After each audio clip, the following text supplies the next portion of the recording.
मैं वेदांत। मैं महाराष्ट्र के पुणे शहर में रहता हूँ।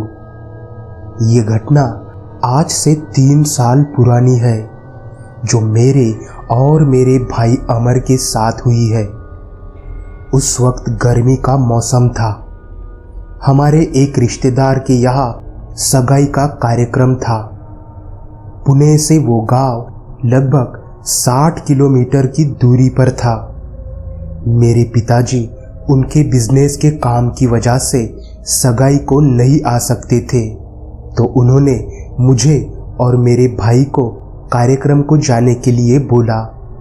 हम दोनों भाई अच्छे से तैयार होकर अपने बाइक से निकल रहे थे, तो हमारी माँ बाइक के पास आई और हम दोनों भाइयों को बोल रही थी, बेटा रात होने से पहले घर वापस आ जाना और बाइक थोड़ी धीरे धीरे चलाना। मैंने मेरी माँ को ठीक है बोलकर बाइक शुरू की और हम दोनों भाई उस गांव के लिए निकल गए। हम उस गांव को दोपहर के तकरीबन 2:30 बजे पहुंच गए थे। कार्यक्रम दोपहर के 3:30 पर था, लेकिन लड़के वालों ने कार्यक्रम में आते आते शाम के 6 बजा दिए। पूरी रस्म खत्म होने में रात के 10 बज चुके थे। अब खाना खाने का प्रोग्राम शुरू होने वाला था, लेकिन मैंने मेरे रिश्तेदार से बोला, चाचा जी रात बहुत हो चुकी है और हमें घर भी जाना है, तो हम निकलते हैं। लेकिन उन्होंने हमारी एक भी बात नहीं सुनी और वो हमें बोले, अरे वेदू बेटा, ऐसा कैसे? हम तुम्हें खाना खाने बगैर कैसे जाने दे सकते हैं? उन्होंने हमारी एक भी बात नहीं सुनी और हमें खाने पर ले गए। फिर हमने जल्दी से खाना वगैरह करके चाचा जी को नमस्ते किया और वहाँ से निकलने लगे, तो चाचा जी ने हमारे पास एक बैग दी, जिसमें मोतीचूर के लड्डू और कुछ तला हुआ खाना था। बैग मेरे छोटे भाई अमर ने ले ली थी और फिर चाचा जी हमें बोले, वेदू बेटा भैया जी को हमारा प्रणाम बोलना, और हाँ बेटा अंधेरी रात है तो गाड़ी ठीक से चलाना, किसी शॉर्टकट रास्ते से मत जाना, और हाँ गाड़ी अब घर के सिवाय कहीं भी मत रोकना। हम ठीक है बोलकर वहाँ से निकल गए। अब रात के तकरीबन 11:30 बज चुके थे। हम धीरे धीरे रास्ते पर से जा रहे थे। मुझे मेरी माँ की फिक्र हो रही थी, क्योंकि उन्होंने मुझे रात से पहले आने को बोला था। तभी मेरा भाई अमर मुझे बोला, भैया अगर इस हाईवे पर से गए तो हमें घर पहुँचने में रात के तकरीबन 1 या 1:30 बजेंगे। क्यों ना हम वो आगे से बाई की ओर जो रास्ता जाता है ना, वहाँ से जाए, क्योंकि अगर हम वहाँ से गए तो हम घर पर 12:30 से पहले जरूर पहुँच जाएंगे। तो मैं थोड़ा सोचने लगा। मुझे अमर का सुझाव अच्छा तो लग रहा था, लेकिन वो रास्ता काफ़ी सुनसान था और मैंने कुछ लोगों से सुना था कि रात के वक्त उस खेती वाले रास्ते से कोई भी नहीं जाता था। लेकिन हमें जल्दी घर पहुंचना था, तो मैंने अमर को ठीक है बोला। थोड़ा सा आगे जाते ही हमें वो शॉर्टकट वाला रास्ता दिखा। मैंने बाइक बाई और ले ली और अब हम दोनों उस खेती वाले रास्ते से आ रहे थे। मैं अब बाइक चला रहा था, तो रास्ता मुझे ठीक ठाक लग रहा था, लेकिन रास्ते पर मुझे एक भी गाड़ी नजर नहीं आ रही थी और रास्ता काफी सुनसान भी लग रहा था। रास्ते के आजू बाजू में काफी सारे खेत नजर आ रहे थे। उस अंधेरे और सुनसान रास्ते पर सिर्फ हमारी बाइक ही चल रही थी। हम थोड़ी ही दूर आए थे तो अमर मुझे बोला, भैया थोड़ी गाड़ी साइड में रुका दो, मुझे बाथरूम करनी है।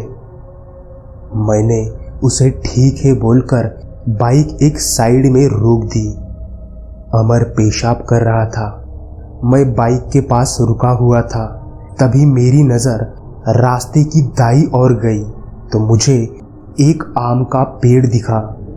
वो पेड़ काफ़ी बड़ा था। मैंने उस पेड़ को ज़रा गौर से देखा तो मुझे उस पेड़ की डालियाँ काफ़ी जोर जोर से हिलती हुई नज़र आ रही थी। मुझे थोड़ा अजीब लगा क्योंकि उस वक्त हवा बिल्कुल भी नहीं चल रही थी और दूसरे कौन से पेड़ भी नहीं हिल रहे थे। सिर्फ वही आम का पेड़ काफ़ी जोर जोर से हिल रहा था। उस सुनसान रास्ते पर वो आम का पेड़ काफ़ी डरावना दिख रहा था। तभी अचानक से मेरी नज़र उस आम के पेड़ के एक डाली पर गई तो मैंने जो देखा वो देखकर मैंने जल्दी से अमर को आवाज़ लगा दी और जल्दी से बाइक पर बैठने को बोला, क्योंकि उस पेड़ की डाली पर एक औरत आम खाते हुए मेरी तरफ काफ़ी गुस्से से देख रही थी। इतनी रात में और वो भी ऐसे सुनसान जगह पर अगर ऐसी डरावनी औरत दिखे तो किसी के भी पसीने निकल जाएंगे।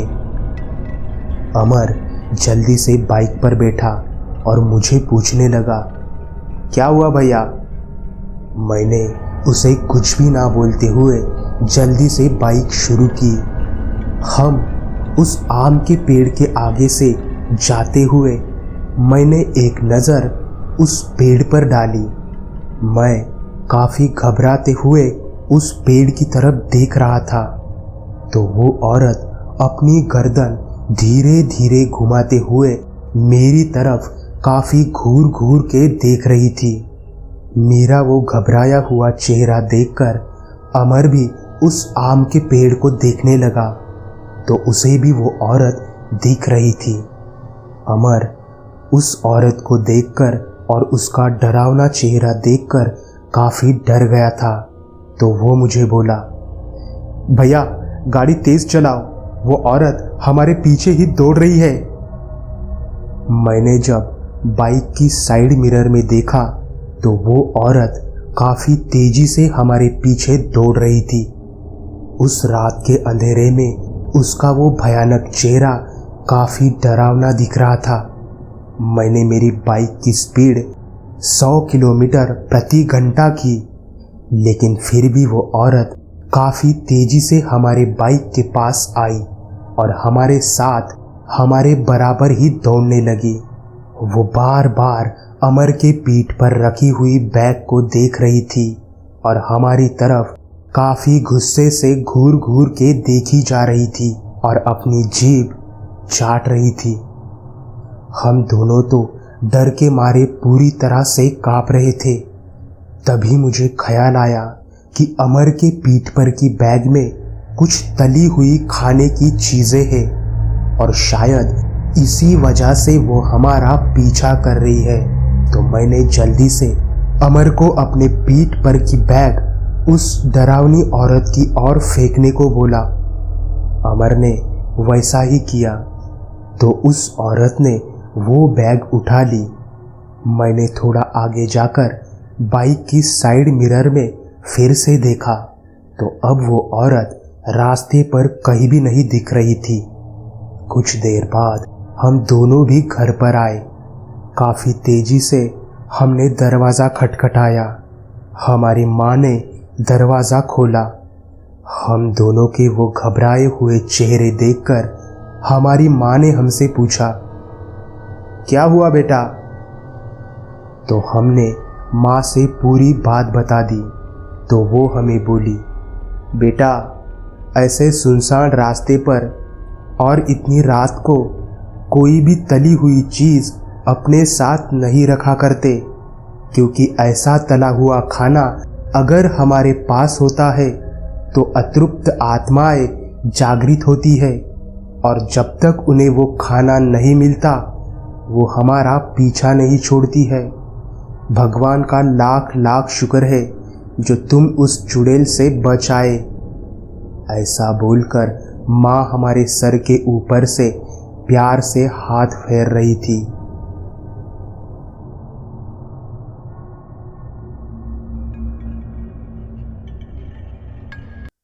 तो दोस्तों आज के लिए बस इतना ही।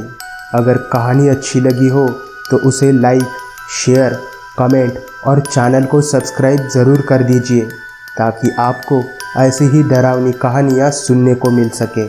तो चलिए दोस्तों, अब हम मिलेंगे कल रात 10 बजे। तब तक के लिए अपना और अपने परिवार का ख्याल रखिए।